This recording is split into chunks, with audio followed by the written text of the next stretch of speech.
तुम्हाला या ट्रकमध्ये काहीतरी मोठी वस्तू दिसत असेल. हे आहे तयार रेडीमेड घर. हो, अगदी सेम टू सेम घरासारखं घर, म्हणजे आतमध्ये किचन, बेडरूम, हॉल, टॉयलेट सर्व काही असतं.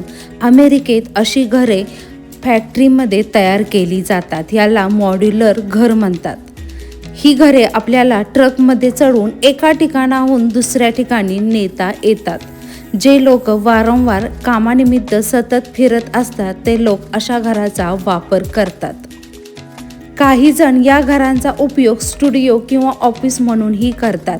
अमेरिकेमध्ये बरेच लोक समर व्हेकेशनसाठी या घरांचा सेटअप पार्कमध्ये किंवा एखाद्या लेक साईडला किंवा माउंटन एरियामध्ये करतात. ही घरे लवकर बनतात आणि एनर्जी एफिशियंट असतात.